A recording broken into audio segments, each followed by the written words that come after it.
중요한 거죠. 네트워크를 하는 이유가 여기에 다 있는 건데 오늘 9강 주제가 부. 이 부를 뭐하는? 창조하는 다섯 가지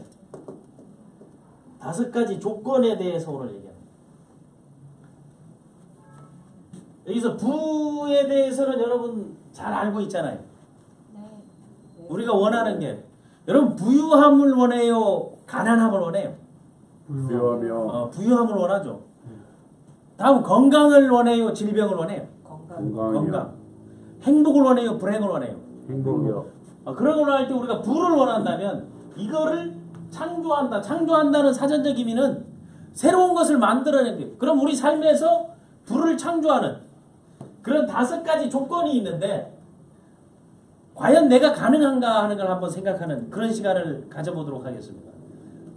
성공한 사람들, 부를 창조한 사람들, 이미 다른 사람들이 부러워하는 삶을 사는 사람들의 그 특징들을 한번 연구하고 조사해봤더니 다섯 가지를 갖고 있더라고요. 당신은 어떻게 부자가 됐습니까? 그렇게 물었을 때 나왔던 게 제일 처음 나왔던 게 바로 타이밍이에요. 타이밍.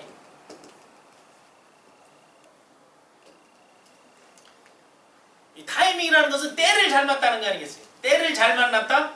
아니면 적절한 시기에 시작을 잘했다? 아니면 내가 움직이고 있을 때 이게 너무 타이밍이 좋았다. 타이밍이 단순하게 비즈니스에만 적용되는 게 아니고 스포츠에도 적용돼야 안 돼요. 적용되죠. 이게 운동을 잘하는 사람들이 반박자 빠르다. 타이밍이 좋다는 거죠. 그리고 다른 사람들보다 한 발 먼저 시작한다. 항상 그런 것. 또 하나 부동산에서는 매매 타이밍이 좋았다 하죠.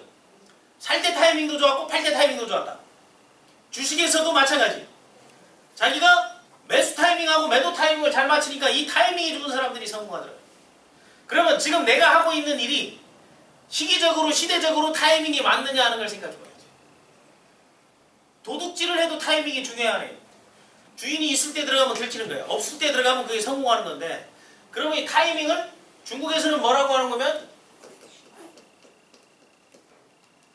천시라고 해요. 하늘이 내린 시간. 여러분들이 지금 하고 있는 이 네트워크 비즈니스가 타이밍이다 아니다? 타이밍이다. 타이밍이죠. 지금 왜 타이밍과 하게 되면 지금 800만 명이 네트워크 멤버에 중복이지만 가입을 하고 있어요. 그리고 매출이 5조 넘게 발생하고 있고 또 하나 수당을 네트워크를 통해서 가져가는 사람들이 1조 7천억까지에 이루고 있어요. 그런데 이게 우상향 하느냐 아니면 하향하느냐 하는 사람들에 따라 달라질 수도 있지만 나는 이 자리에서 내가 하고 있는 타이밍에 맞는 시기에 맞는 게 어떤 건가 하는 게 그거는 미래에 대한 연구를 하면 되죠. 우리 미래 유엔 보고서에 보게 되면 2040 이제 2060도 나오는데 거기에 보게 되면 A에서 J까지를 얘기했어요. 이게 뭔가 하면 앞으로의 미래는 A에서 J까지가 시기적절하다는 게 그 첫 번째가 A가 바로 안티에이징이죠. 항노화 비즈니스. 그럼 여러분이 지금 취급하거나 아이템이나 하고 있는 비즈니스 영역에 있는 제품이나 이런 것들이 안티에이징과 연관이 있는가 없는가 그걸 한번 보면 두 번째 이제 바이오 테크놀로지 바이오 나노 쪽이죠. 커그니션 해가지고 융합화하는 건데 바이오 나노 기술을 이용해서 그 바이오 나노 기술을 하는 것은 생명공학적인 것을 우리가 우리 몸에 침투하고 스며드는 게 10만 분의 1, 10만 분의 1, 100만 분의 1 이렇게 아주 미세하게 우리 몸에 그걸 흡수하고 받아들일 수 있는 그런 거. 시 같은 거는 클라이밋 기후변화, 온도변화와 연관되어 있는가. 디지털레이션, 디지털 같은 것. E는 교육혁명이 이루어지고 있는가. 이 비즈니스가 교육을 통해서 바꿀 수 있는가 없는가 이걸 볼 수 있고 F는 퓨처 미래에 대한 연구, 미래에 대한 준비가 충분히 가능한가 아닌가. G, 글로벌리제이션. 글로벌리제이션은 타이밍이 글로벌 타이밍 지금 우리나라에 보게 되면 네트워크 관련자들이 타이밍을 떠드는 거 많죠. 그 타이밍을 하는 사람들이 주로 많이 하는 게 기회 선점을 얘기 많이 한대.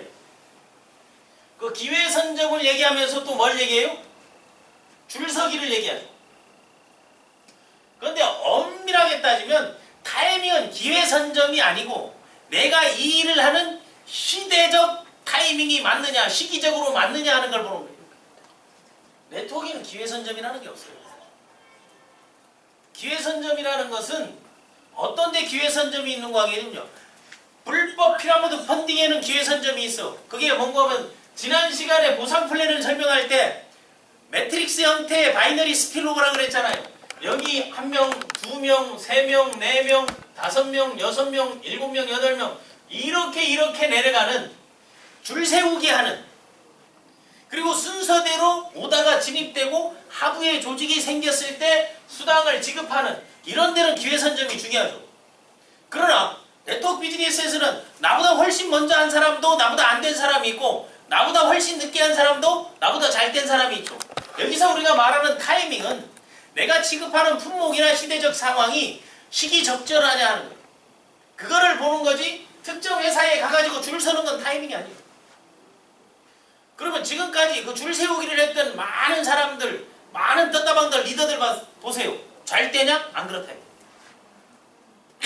얼마만큼 시기적절한 타이밍에 내가 이 일을 지속적으로 경영할 수 있느냐, 이걸 먼저 봐주는 게 중요하죠. 타이밍이 바로. 이해됐습니까? 네. 그래서 이 줄 세우기라든가 이 기회 선점이라는 것은 어디에 적용되는 말이다? 불법 피라미드 펀딩, 이런 폰지 사기에나 적용되는 거죠. 앞에 있는 사람이 뒤에 오는 사람 걸 받아먹으니까. 그런데 앞에 있다고 해서 네트워크는 상당히 공평한 비즈니스예요. 윈윈할 수 있는 것도 있지만은 자기가 한 만큼에 대한 역량에 대해서 갖고 있는 거죠. 내가 제품을 쓰는데 줄이 무슨 필요가 있냐고. 내하고 회사하고 거래하고 있는 거라고 알아주면 된다는 거예요. 그리고 이제 두 번째 타이밍 다음에. 타이밍 다음에 두 번째가 이 성공하는 사람들이 특징을 봤더니 두 번째가 바로 포지셔닝이에요. 이건 마케팅에서도 많이 쓰는 건데, 포지셔닝은 다른 말로 하면 위치 선정인 거예요. 내가 이러한 타이밍에 어디에 가 있느냐는 거예요.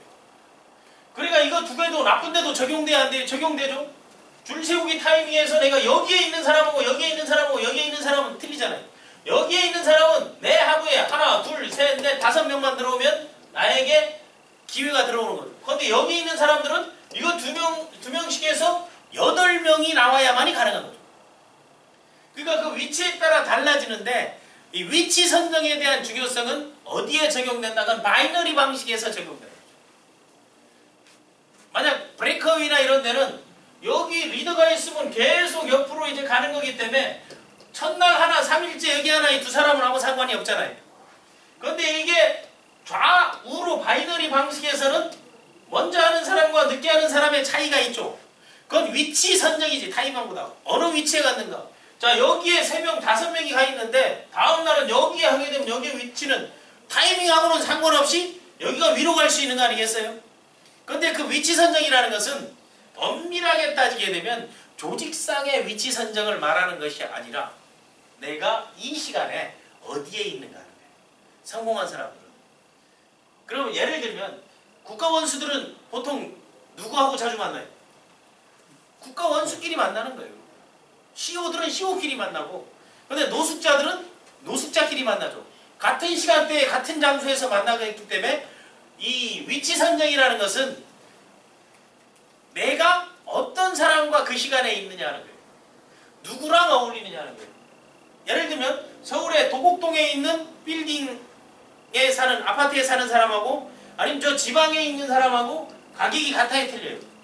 같은 평수랑 위치에 따라 가격이 틀려지는 것도. 그런데 이 포지셔닝 위치 선정은 누구에 대한 거, 뭐 지정학적 위치도 있지만 더 중요한 거는 사람에 대한 위치인 거예요. 어떤 사람과 어울리고 있느냐, 누구랑 어울리고 있느냐. 그래서 성공하려면 뭐하라? 만나는 사람을 바꿔라. 만나는 사람을 바꾸면 성공할 수 있어요. 가난한 사람을 만나면 끝없이 가난하게 돼 있는 거고, 봉사하는 사람 만나면 봉사를 하게 돼 있는 거고, 노는 사람 만나면 놀게 되는 거고, 타락한 사람 만나면 타락하게 돼 있는 거예요. 자, 스포츠에서도 위치 선정이 중요하죠. 왜? 적절하게 내가 그 위치에 있는가 없는가 하는 거예요. 적절하게 갈 수 있는가 없는가. 그러니까 그 상대가 타이밍을 잡은 사람이 볼을 주더라도 적절한 위치에 있는 사람들이 그걸 커버하는 거죠. 그 과거에 우리 그 월드컵 선수 중에 위치 선정을 잘하는 선수가 있죠. 그걸 리베로라고 하죠. 홍명보 선수. 항상 경기장에서 자기 위치 선정을 잘하는 거예요. 이거 중요하다. 이거. 그러면 우리 비즈니스에서 위치 선정은 내가 어떤 사람과 주로 만나느냐. 그 시간대. 아침에 노숙자들 하고 있으면 이 사람은 노숙인 거예요. 근데 아침 일찍 CEO들 하고 있으면 건 CEO인 거예요. 그러니까 여러분들 적절한 타임에 적절한 사람들과 어울리면 그러면 그 시대에 맞는 그런 시적절한 그런 그 아이템을 가지고 그 일을 가장 열심히 하는 사람. 네트워크 비즈니스에서 성공하려면 누구랑 자주 어울리면 되겠어요? 여기저기 매일 나무 세미나 들으러 사람? 줄서기 하는 사람? 떴다방? 아니면 매일 돈 빌리러 다니는 사람? 아니면 가장 일을 잘하고 성공한 사람? 누구랑 어울리면 가장 성공할 수 있겠어요? 성공한 사람들하고 위치 선정하면 그들과 약속하고 그들의 생각 속에 그들의 영역 속에 있으면 충분히 하는 거예요. 여기에서 우리가 알아야 될 건 이 두 가지가 남이 만들어주는 거예요? 내가 만드는 거예요? 내가 만든 거예요. 이 타이밍과 포지셔닝은 이건 100% 자신의 결정에 의해서 만들어져요. 이거는 주변 사람도 필요 없어. 나는 이거를 결정하고 이런 타이밍에 이걸 시작하겠어. 이거 두 가지를 뭐라 한다? 자기 결단이라고 하는 거죠. 그 자기 결단이라고 하는 거예요. 세 번째에 들어간다면 세 번째는 이때 자기 말고 다른 사람이 나오는 거예요. 성공한 사람들 특징을 봤더니 세 번째 특징을 봤더니 자 타이밍을 잘 잡고 좋은 사람과 어울리는데 세 번째 성공한 사람 특징 보니까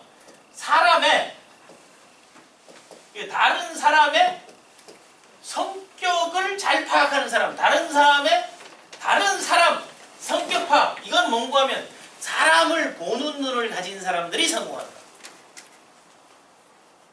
사람을 보는 눈을 가진다면 나 말고 다른 사람들을 어떻게 볼 것인가 하는 거죠.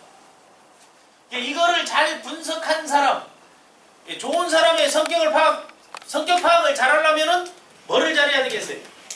다른 사람을 아는 가장 좋은 방법은 다른 사람의 이야기를 뭐 한다?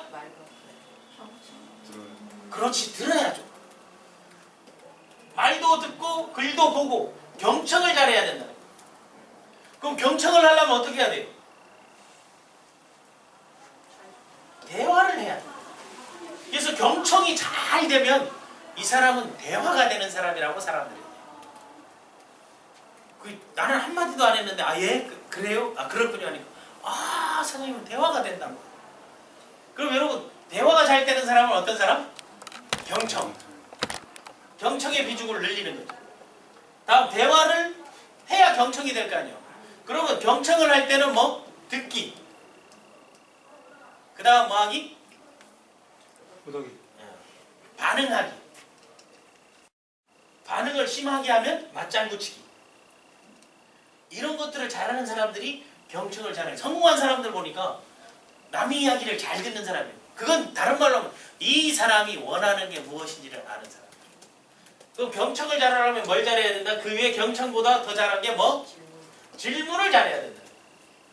질문을 잘하려면 질문의 거리나 요소를 본인이 갖고 있어야 된다. 그거 다 대화를 통해서라고요. 그럼 대화하려면 뭐 해야 돼? 만나야 될 거 아니에요. 만나려면 또 뭐 해야 돼? 약속해야 될 거 아니에요. 약속하려면 또 뭐 해야 된다? 전화를 하든지 문서를 보내든지 메시지를 보내든지 만나든지 언제 만나자고 찾아가서 얘기를 하든지 하는 거 아니에요. 그러면 이런 걸 하려면 또 뭐가 있어야 된다? 그 대상이 있어야 되죠. 리스트업이 있어야 되죠.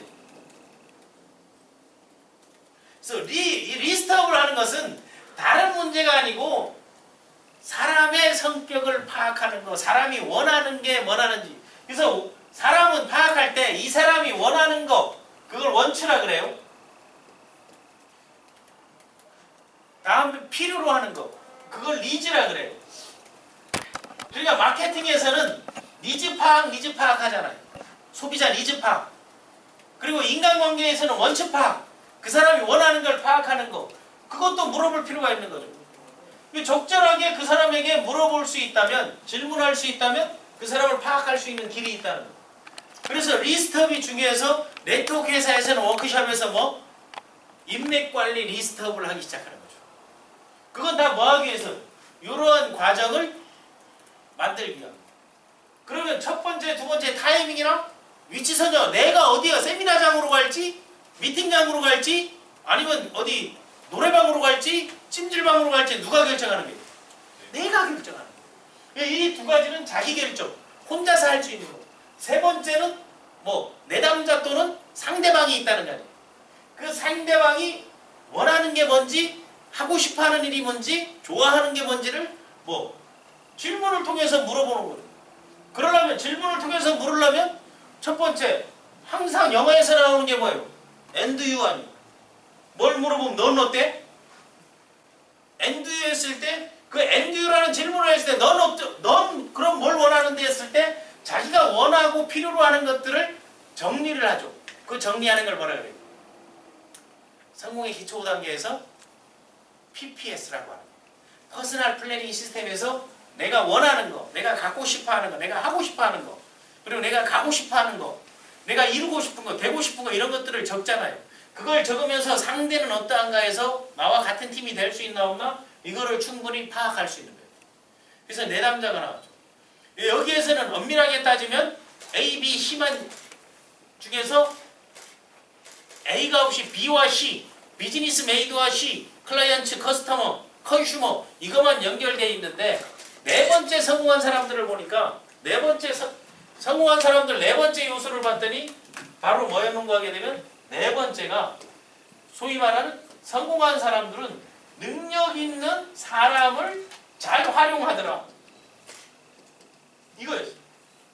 능력 있는 사람을 활용하는 거. 이걸 다른 말로 하게 되면 뭐라 한다?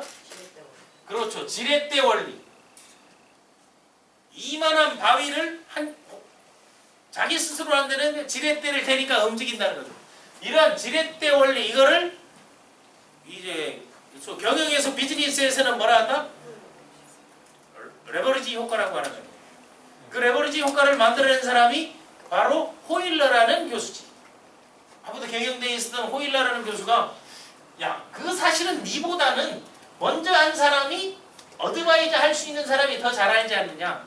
니는 이 사람에게 약속만 잡고 설명을 이렇게 해라. 그리고 너는 이 사람을 뭐하라? 활용해라 하는 거지. 그것이 바로 A, B, C라는 거지. 그래서 여기서 설명하고 프레젠테이션 하니까 이 사람이 의사결정을 하고 회사에다가 제품을 구매하니까 이 사람한테 수당을 주는 거지. 이런 거를 호일러의 법칙이라고 하는 거지. 능력 있는 사람을 활용하는 거. 알고 있는 사람을 활용하는 거. 나보다 더 나은 사람을 활용하는 거. 그래서 성공한 사람들은 능력 있는 사람을 아주 잘 활용했다. 이런 사람들이 성공한 사람들 보게 되면 1973년도에인가 그 전에 태어나지도 않은 사람인데 혹시 여러분 일본의 다나카 수상 기억나십니까? 네. 낚시점에서 가장 낚시를 잘하는 사람 퀴즈하면 다나카 뭐 이렇게 농담하는 게 아니고 그 다나카 수상이 원래 그 초등학교 출신이에요. 그런데 장관이 다나카 수상이 청거대에서 갔거든요. 그러니까 일국의 소위 말하는 그 행정부, 문부성 이런 데서 일본의 내각에서 난리가 나지 않겠어요? 일자무식이 장관이 되면 어떻게 된다. 그 비난이 쏟아질 때 다나카 수상이 그때 다나카 장관이었지. 얘기했던 게 딱 있어요. 그 60년대 해가지고 장관이 됐을 때 일은 능력 있는 당신들이 하는 것이다. 내가 할 수 있는 거는 당신들이 뭔가 잘못됐을 때 내가 그 일을 책임지는 것이다. 그 한마디로 다 날려서 결국 73년도에 수상이 됐어요. 그건 똑같은 사례는 그 뭐 능력 있는 사람하고는 별개인데 그 책임을 지고 그걸 활용하고 이어지게 만든 거는 그 에브라함 링컨도 그런 경우가 있어지. 남북 전쟁 때 총공격 명령하라고. 걱정하시고 명령하라고. 그리고 그게 잘못됐을 때는 그 책임은 내게 됩니다. 나한테 책임을 돌려라 해서 편지를 써줬지. 대통령이 이건 전적으로 책임진다 해서 한 것이다 해가지고 그걸 던져줘. 그래서 아브라함 링컨도 상당히 능력 있는 사람을 활용 잘했죠. 왜? 아브라함 링컨이 그 대통령을 되기 전에 링컨이 학력이 일천하잖아요. 그리고 얼굴이 참 저처럼 잘생겼잖아요. 그 잘생기고 하다 보니까 맨날 그 법조인들이 아주 화려한 법조인들이 에이스 법조인들이 저 인간만 보면 재수없다 그랬지. 그리고 저런 인간들이 소위 말하는 변호사가 되고 같이 하는 것도 하고 저 인간이 대통령까지 맞아대니까 그건 상당히 불쾌하다 했지. 대통령 토론에서도 그런 얘기 했지. 도대체 그 얼굴 가지고 두 가지 얼굴을 갖고 있는 게 바로 아브라함 링컨이다. 링컨은 두 가지 얼굴을 갖고 있다. 그때 링컨이 답변한 게 있지. 내가 정말 두 가지 얼굴을 갖고 있었으면 이렇게 못난 얼굴을 갖고 나오지 않았을 것이야. 유머로 받아들였지. 그리고 그 당시 자기를 가장 비판하는 사람을 법무장관으로 기용했죠. 그 기용한 사람들이 끝까지 링컨을 견제하고 딱 싸웠죠. 그런데 그거를 다 받아주면서 그 사람 능력을 이끌어냈습니다. 링컨이 암살당했을 때 그 동료 장관이 왔을 때 미국에서 가장 위대한 대통령이 죽었다고 얘기했어요. 능력 있는 사람을 활용하는 세종대왕도 능력 있는 사람들을 많이 활용했죠. 상대 적을 활용할 수 있는 우리나라도 이제 그런 게 필요합니다. 네트워크에서도 능력 있는 사람을 활용해야 되는데 우리는 어떻게 되고 있다? 능력 있는 사람은 한 방에 죽여버리지.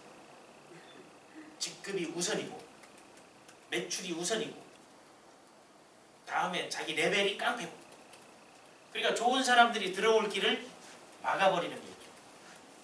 그런데 새로운 사람들이 들어오더라도 그들을 활용할 수 있는 거 그리고 내가 처음 일을 시작하더라도 나보다 능력 있는 어드바이저 경험 있는 어드바이저 활용할 수 있는 이게 지렛대의 원리 호일러의 법칙이죠. 그 마치다 고노스케도 그랬죠. 초등학교 4학년의 학력이지만 그가 항상 기자들이 그 비난을 받고 나갔을 때 책임은 내가 지는 거고 설명은 전문가가 하는 것이다. 나는 이 석박사들에게 연구할 기회를 제공하고 소론 제품을 만들 그런 기회를 제공하는 게 나의 역할이다. 그게 능력 있는 사람을 하는 거예요. 그렇지 않으면 자기랑 비슷한 사람만 가지면 절대로 안 돼요. 성공한 사람 특징 봤더니 자 봐보세요. 타이밍 잘 잡아. 기가 막혀 이 사람. 이런 사람 결단력이 빠르죠. 그리고 위치 선정을 잘해. 내가 함께 놀 물을 바꾸는 거지. 만나는 사람을 바꿨죠. 세 번째 사람의 성격을 파악해. 이 사람은 이걸 원해. 이 사람은 성공을 원해. 이 사람은 여행을 원해. 이 사람은 소득을 원해. 이 사람은 빨리 가는 걸 원해. 그런 걸 딱 파악했는데 그거에 맞춘 빨리 간 사람을 활용하는 거. 성공한 사람을 활용하는 거. 알고 있는 사람을 활용해서 능력 있는 사람 지렛대로 썼죠. 이게 상당히 중요한 거예요. 그런데 어떤 안 되는 사람들은 모든 걸 자기 선에서 하려는 사람들이 있어. 그리고 자기가 다 알아서 하고 그 필요 없고 자기 혼자 다 끝내는 경우가 있는데 성공한 사람들은 보니까 이 지렛대 원리 호일러의 법칙을 잘 활용하더라고요. 그래서 호일러의 법칙 등에 나온 게 ABC 법칙이죠. 어드바이저 이미 알고 있는 사람과 비즈니스 메이드와 새로운 컨슈머가 만나가지고 ABC가 만나서 설명해주고 B는 C에게 설득해주는 거예요. 그 설득할 때 이미 뭐를 알고 있기 때문에 이 사람이 원하는 게 뭔지를 파악하고 있기 때문에 설득이 가능한 거죠. 다음에 다섯 번째 끝으로 성공한 사람들 특징을 보니까 뭐 하더라? 집중하더라. 집중하지 않고 성실하지 않고 열심히 하지 않고 성공한 사람은 지구상에 없더라. 그래서 성공하는 사람들의 특징을 보게 되면 타이밍, 위치 선정, 사람의 성격 파악, 능력 있는 사람 활용, 집중. 그래서 이 집중도 누가 하는 거다? 내가 하는 거지. 세 가지는 성공하는 사람들은 보니까 세 가지는 뭐에 달려있다? 60%는 자기 의지에 달려있는 거죠. 여기 40% 두 가지는 뭐에 달려있다? 주변 사람의 환경에 달려있는 거죠. 그럼 여러분 성공하려면 주변 사람들의 환경이 좋은 데로 가는 게 성공의 확률이 높은 거죠. 만약 그룹을 선택한다, 스폰서를 선택한다, 그 환경이 그 그 사람이 능력 있는 사람을 갖고 있거나 능력 있는 사람과 연계고리가 되거나 좋은 그룹이나 좋은 팀에 있으면 이건 충분히 가능하다는 거예요. 그래서 그 손발이 고생하는 사람들은 혼자서 이거 5가지를 다 하는 사람. 이 손발이 고생하는 사람인데 여러분 성공하려면 제일 중요한 거는 타이밍. 타이밍은 결정을 내리는 거, 결단력을 내리는 거. 그리고 두 번째, 좋은 사람들 주변에 늘 있는 거. 나쁜 사람들 주변에 있으면 반드시 본인의 의지와 상관없이 나빠지게 돼요. 그리고 이 사람의 성격을 파악하는 거, 대화 기법을 배우는 거, 상담 기법을 배우는 거, 경청할 줄 아는 거, 질문할 줄 아는 거. 경청과 질문이 상당히 중요해요. 이 두 가지를 통해서 나오는 거고 그걸 통해서 그에 적절한 능력 있는 사람을 활용하는 거. 다음에 집중하는 거. 이 능력 있는 사람을 활용하는 걸 스포츠에서는 말을 어시스트라고 합니다. 포인트 가산점. 이게 뭐예요? 타점을 올리는 거하고 똑같은 거 아니에요. 이런 것들 5가지를 여러분 생각한다면 그 불을 창조하는 5가지 조건은 어렵지 않죠? 네. 근데 문제는 이 5가지가 퍼펙트하게 된다 안 된다? 안 된다는 거죠. 이 5가지의 요소를 여러분들이 시간을 배분해서 만들어 나간다면 충분히 더 나은, 더 좋은 비즈니스 세계에서 성공할 수 있으리라고 봅니다. 자, 지금부터 질문 받겠습니다. 제가 여기에서 5가지 중에서 가장 부족한 게 있다면은 그 능력 있는 사람을 이제 활용하는 것 중에서 내가 해야 될 일과 그리고 내 파트너들이 해야 될 일들에 대한 그런 역할 분담에 있어서 그 비중이 내가 좀 크다는 거죠. 내가 해야 될 일들이 더 많게 가장 많이 활용당하면 가장 많은 성공을 이룰 수 있죠.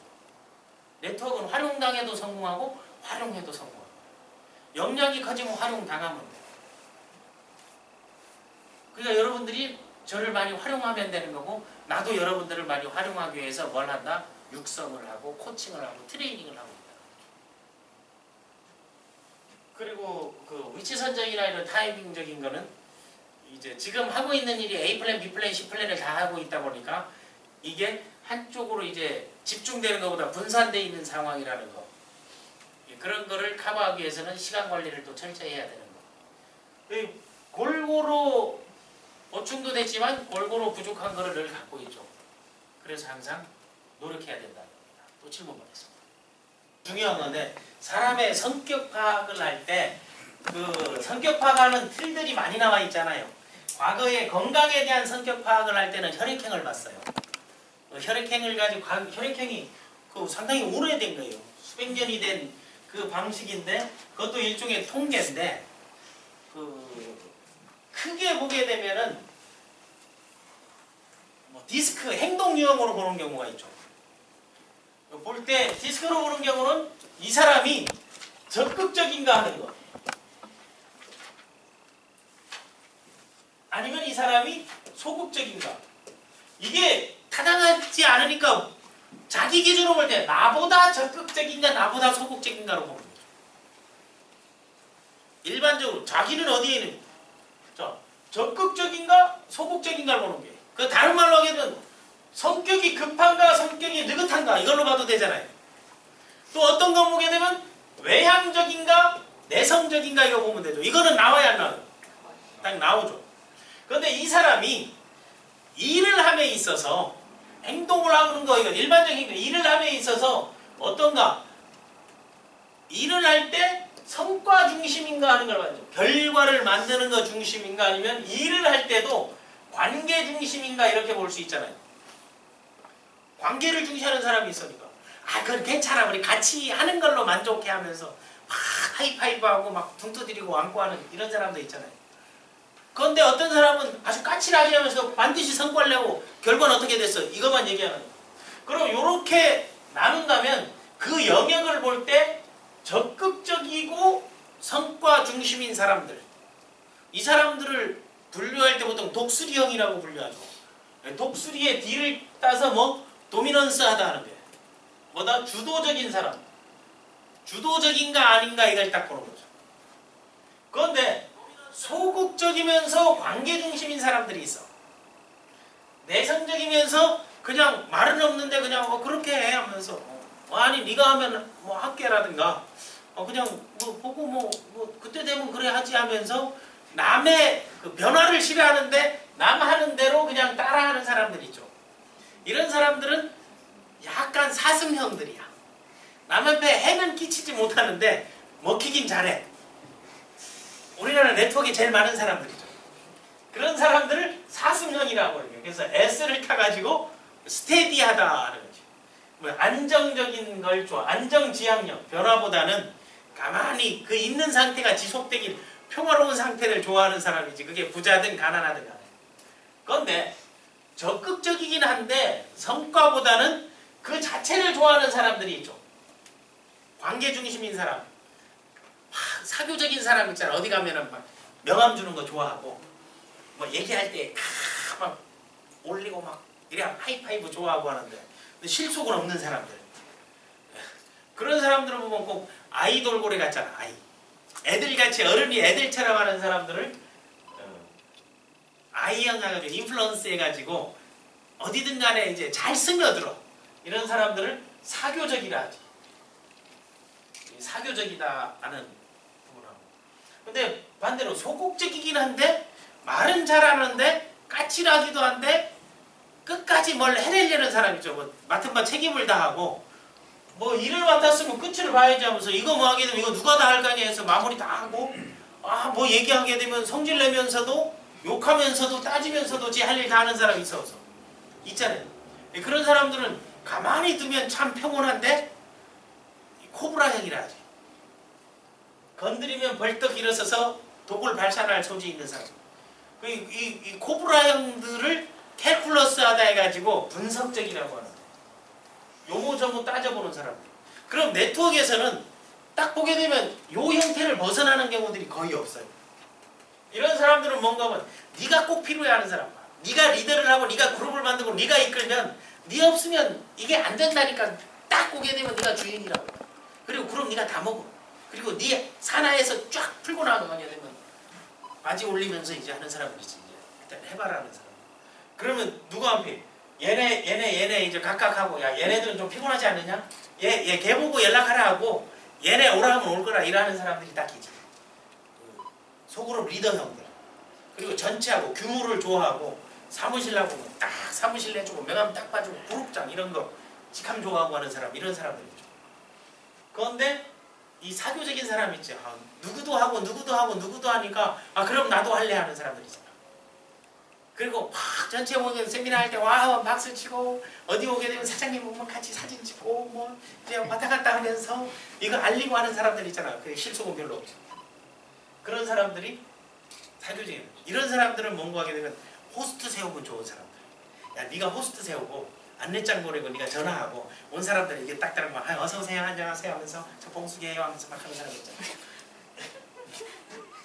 그런 사람들이 있죠. 그리고 이제 요 사람들 있지. 알geb로 연락하면 가고 있어 하고 하면서 오는 사람들 있잖아. 그리고 뭐 네가 한다면 뭐 그거 하고 뭐 믿고 하는 거지 무슨 큰 뭐 야망보다 세미나 하기도 못 나가 하면서 그냥 뒤에 앉고 그냥 들을게 그냥 뭐 하고 뭐 얘기하라 됐다고 하면서 이런 사람들은 명함들도 잘 안 파니까 난 그냥 소비만 할 건데 하는 사람들 좀 이런 사람들 60%. 그런데 이런 사람들 있죠. 이거 딱 하게 되면 이거 합법이냐 불법 피라미드 아니냐 하는 거 보상 플랜 시뮬레이션 돌려보고 당신 수당 한번 보자 하고 이거 FDA 승인 안 받았다 하고 이 자료가 어딨냐고 근거가 어딨냐고 이거 계속 따지는 사람이죠. 그 막 따지고 하다 보면 이제 지가 이제 미쳐가지고 얘기하는데 말할 데는 없고 하는 사람들 있잖아. 분명하고 한데 얘기하고 하면은 여기 이제 건드려오는 사람. 그리고 이런 사람만 하면 또 싫어하지. 저기는 말이 너무 많고 그 싫다고 여기 만나게 되면 거기 시끄러워서 싫고. 그럼 요 사람들은 이제 주로 만나지. 근데 말하기가 좀 뻘쭘해서 그래 하는 경우들이 있죠. 요런 사람들에 따라서 AB에서 활용할 수 있는 거죠. 그래서 이걸 합치니까 디스크가 돼요. 그래서 행동 유형 분석해서 만드는 거는 제 칭찬의 달인이라는 책에 오게 되면 요거 유형들이 잘 나오고. 오늘은 오전에 미팅하고 오후에 3시간 또 경기 인재개발하고 강의를 하고 공직자들 토탈 리더십 강의를 하고 또 내일 새벽에 또 지방 출장이 있어서 오늘 강의는 역사상 10분 빨리 끝내는 거. 그렇게 하도록 하십시오. 지금까지 쌤이었습니다.